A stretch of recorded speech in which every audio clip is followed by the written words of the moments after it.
प्यारे बच्चों, सुप्रभात। आज हम शुरू करेंगे पाठ काले मेघा पानी दे। उन लोगों के दो नाम थे, इंद्रसेना या मेंढक मंडली, बिल्कुल एक दूसरे के विपरीत।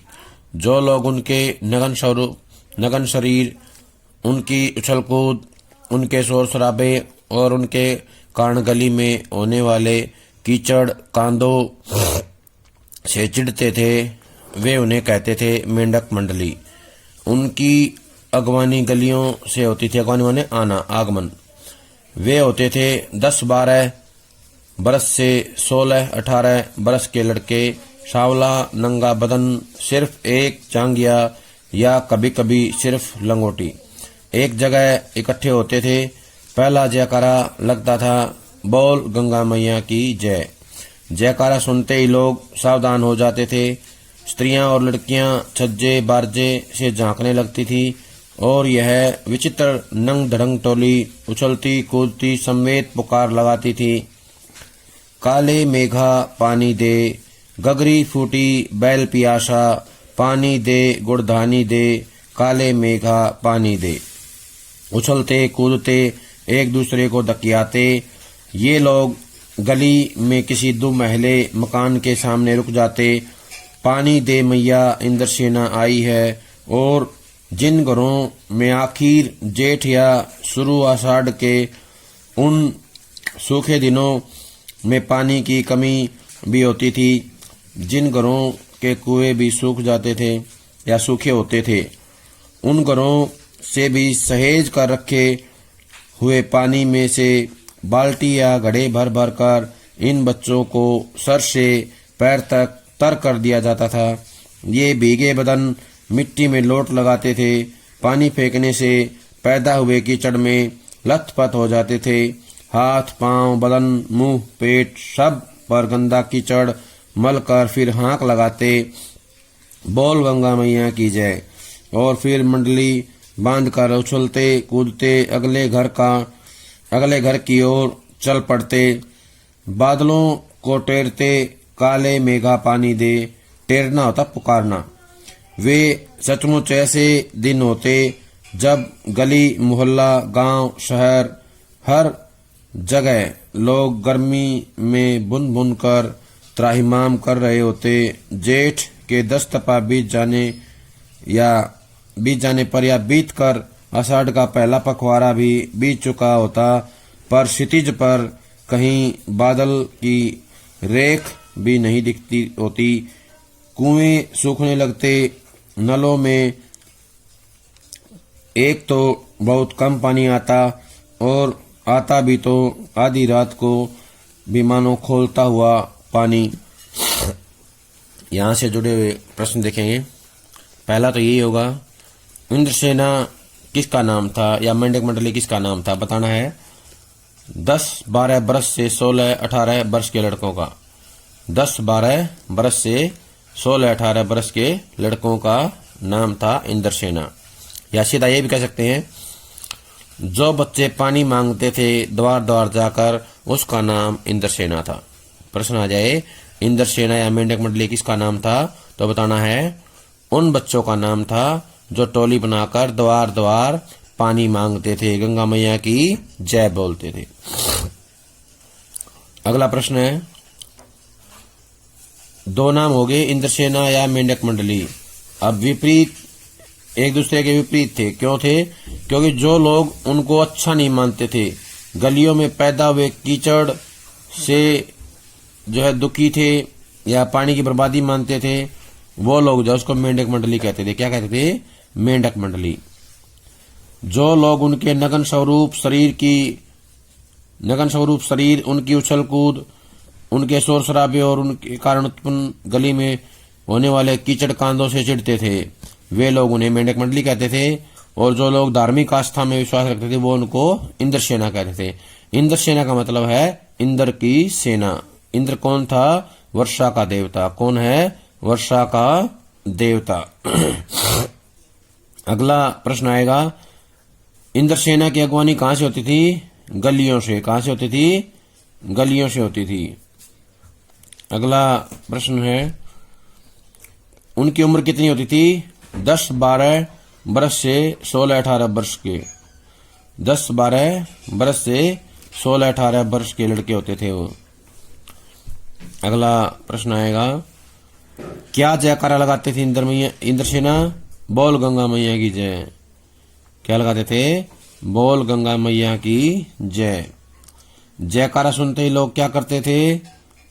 स्त्रियां और लड़कियां छज्जे बारजे से झांकने लगती थी और इनके ऊपर पानी डालती थी। समवेत पुकार में क्या बोलते थे? काले मेघा पानी दे, गगरी फूटी बैल पियासा, पानी दे गुड़धानी दे, काले मेघा पानी दे। ये जो है गीत एक स्वर में गाते थे। समवेत होता है एक स्वर में गाना, मिल के एक साथ गाना, ये क्या कहलाता है? ये जो है समवेत कहलाता है। अगला प्रश्न है, ये लोग कहाँ जाके रुकते थे? किसी 2 महले मकान के सामने, किसी 2 महले मकान के सामने जाकर के रुक जाते थे और क्या बोलते थे? पानी दे मैया इंद्रसेना आई है। क्या बोलते थे? 2 महले मकान के आगे रुक करके पानी दे मैया इंद्रसेना आई है। 2 महले क्या होता है? 2 मंजिले। 2 महले होता है 2 मंजिले मकान। दकियाना होता है धक्का मारना, दकियाना होता है धक्का मारना। अगला प्रश्न है, पानी कब नहीं होता था? आखिर जेठ या शुरू आषाढ़ के? आखिर जेठ या शुरू आषाढ़ के दिनों में जब पानी बहुत ही कम होता था लेकिन नाम मात्र होता था, दिन बहुत ही सूखे होते थे। अगला प्रश्न आएगा, जब पानी बिल्कुल भी नहीं होता तब लोग क्या करते थे? तब भी लोग जो है इंद्रसेना के मांगने पर बड़ी कठिनाई से इकट्ठे किए हुए पानी को बाल्टी भर कर या घड़े भर भर करके इंद्रसेना के ऊपर डालते थे। उसे जो है सिर से पैर तक तर कर देते थे। भीगे बदन मिट्टी में कौन लोट लगाता था? इंद्रसेना। कौन? इंद्रसेना। उससे पैदा हुए कीचड़ में भी इंद्रसेना लथपथ हो जाती थी। इंद्रसेना लथपथ हो जाती थी किससे? कीचड़ से। आंख लगाना क्या होता है? पुकारना। हांक लगाना माने पुकारना। क्या हांक लगाते थे? बोल गंगा मैया की जय। इंद्रसेना क्या हांक लगाती थी? बोल गंगा मैया की जय। बादलों को टेरते हुए क्या कहते थे? काले मेघा पानी दे। इंद्रसेना बादलों को टेरते हुए कहती थी काले मेघा पानी दे, काले मेघा पानी दे। वो कैसा समय होता था? बताना है कि वो ऐसा समय होता था कि गर्मी से सब बुन रहे थे, त्राहिमाम कर रहे थे और जेठ का महीने का जब आखिरी समय चल रहा था, 10 तपाई बीत जाता है। 10 तपा ऐसे गर्म दिन, 10 जब बिल्कुल भी जो है धरती ठंडी नहीं होती है, रात को भी जो है गर्म होती है, बहुत ज्यादा गर्म होती है दिन में। ऐसे 10 दिन जो सबसे ज्यादा गर्म होते हैं उसको बोलते हैं 10 तपा। ऐसे 10 दिन जो बहुत ही गर्म होते हैं, सबसे ज्यादा गर्म होते हैं, वो होते हैं जेठ का 10 तपा। जेठ के 10 तपा बीत जाने पर, आषाढ़ का पहला पखवाड़ा बीत जाने पर जो है क्या होता है? क्षितिज पर बादलों की रेखा भी नहीं दिखती। क्या नहीं दिखती? बादलों की रेखा कहाँ नहीं दिखती? क्षितिज पर। प्रश्न आएगा, बादल की रेखा कहाँ नहीं दिखती? क्षितिज पर। क्षितिज क्या होता है? जहाँ बादल और बहुत दूर जहाँ बादल और धरती मिलते नजर आते हैं उसको क्या कहते हैं? क्षितिज। क्या कहते हैं? क्षितिज कहते हैं। त्राहिमाम क्या होता है? भगवान को सहायता के लिए पुकारना। अत्यधिक दुखी होकर के, अत्यधिक दुखी परेशान होकर के, पीड़ित होकर के भगवान को सहायता के लिए पुकारना क्या कहलाता है? त्राहिमाम। क्या कहलाता है? त्राहिमाम। प्रश्न आएगा यहाँ पे एक और, 10 तपा किस महीने में आता है? जेठ में। 10 तपा किस महीने आता है? जेठ में। प्रश्न आएगा, जेठ किस ऋतु का महीना है? तो बताना है जेठ जो है ये गर्मी ऋतु का महीना है, गर्मी का। जेठ जो है गर्मी का महीना है, आषाढ़ वर्षा ऋतु का है। आषाढ़ वर्षा ऋतु का है, जेठ ग्रीष्म ऋतु का या गर्मी ऋतु का जो है महीना होता है। अगला प्रश्न आएगा कि पानी नलों में कब आता था? बहुत ही कम आता था। और कब आता था? आधी रात को। कब आता था? आधी रात को आता था। पानी कैसा आता था? खोलता हुआ, यानी कि उबलता हुआ। उबलता हुआ पानी जो है या बहुत ज्यादा गर्म पानी जो है नलों में आता था। समय हो गया आधी रात को, और पानी आता था कितना, बहुत ही कम, बहुत ही कम पानी आता था। शहरों की तुलना में गांव में और भी हालात खराब होती थी। जहां जुताई होनी चाहिए वहां खेतों की मिट्टी सूख कर पत्थर हो जाती, फिर उसमें पपड़ी पड़कर जमीन फटने लगती। लू ऐसी कि चलते चलते आदमी आधे रास्ते में लू खाकर गिर पड़े। ढोर डंगर प्यास के मारे मरने लगते, लेकिन बारिश का कहीं नाम निशान नहीं। ऐसे में पूजा पाठ कथा विधान सब करके लोग जब हार जाते थे, तब अंतिम उपाय के रूप में निकलती है इंद्रसेना। वर्षा के बादलों के स्वामी हैं इंद्र, और इंद्र की सेना टोली बांधकर कीचड़ में लथपथ निकलती, पुकारते हुए मेघों को, पानी मांगते हुए प्यासे गलों और सूखे खेतों के लिए, पानी की आशा पर जैसे सारा जीवन आकर टिक गया हो।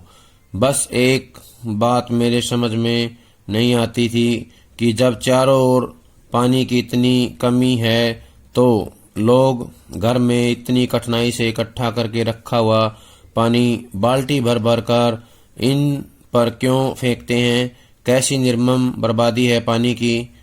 देश की क्षति। यहाँ से जुड़े हुए प्रश्न देखें। शहरों की तुलना में गांव में और भी हालात खराब होती थी, तो बताना है बहुत ज्यादा हालात कहाँ खराब होती थी, गांव में। कहाँ होती थी, गांव में। शहरों की तुलना में गांव में जो हालात खराब होती थी। अगला प्रश्न, खेतों की जुताई के लिए क्या नहीं था, पानी। क्या नहीं था, खेतों की जुताई के लिए पानी नहीं था। खेतों की मिट्टी कैसी हो गई थी, सूख कर पत्थर। कैसी हो गई थी, खेतों की मिट्टी सूख कर पत्थर हो गई थी। जमीन में क्या पड़ गया था, पपड़ी। क्या पड़ गया था जमीन में, पपड़ी पड़ गई थी। और जमीन कैसी हो गई थी, फटने लगी थी। कैसी हो गई थी, जमीन फटने लगी थी। आधे रास्ते में आदमी क्यों गिरता था, लू खाकर। क्यों गिरता था, आदमी आधे रास्ते में लू खाकर गिर जाता था। क्यों गिर जाता था, लू के कारण। लू जो है बहुत ज्यादा तेज चलती थी, इसलिए जो है लू खाकर के गिर जाते थे। ढोर डंगर क्यों मरने लगे, क्योंकि उनको पानी नहीं मिलता था, प्यास के कारण। ढोर डंगर क्यों मरने लगे, प्यास के कारण। पानी नहीं मिलता था इसलिए मरने लगे। किसका नामो निशान नहीं था, बारिश का। बारिश का नामो निशान नहीं था। बारिश के लिए लोग क्या करते थे, पूजा पाठ करते थे, कथा विधान। क्या करते थे, पूजा पाठ और कथा विधान करते थे। जब सारे उपाय खत्म हो जाते थे, फेल हो जाते, तब क्या होता था, इंद्रसेना निकलती थी। क्या करती थी, अंतिम उपाय के रूप में इंद्रसेना निकलती थी। जब सारे प्रयास, सारे काम जो है सफल हो जाते थे, हार जाते थे, वर्षा नहीं होती थी, तब जो है इंद्रसेना अंतिम उपाय के रूप में निकलती थी। वर्षा का स्वामी कौन है, इंद्र। वर्षा का स्वामी कौन है, इंद्र है। इंद्रसेना, इंद्र की सेना टोली बांध कर कीचड़ में लथपथ निकलती, पुकारते हुए मेघों को, पानी मांगते हुए। तो बताना है इंद्र सेना कीचड़ में लथपथ होकर के किसको पुकारती थी, मेघों को। किसको, मेघों को। क्यों पुकारती थी, पानी के लिए। किसके लिए, पानी के लिए। पानी किसके लिए मांगती थी, प्यासे गलों और सूखे खेतों के लिए। इंद्र सेना पानी किसके लिए मांगती थी, प्यासे गलों और सूखे खेतों के लिए पानी मांगती थी।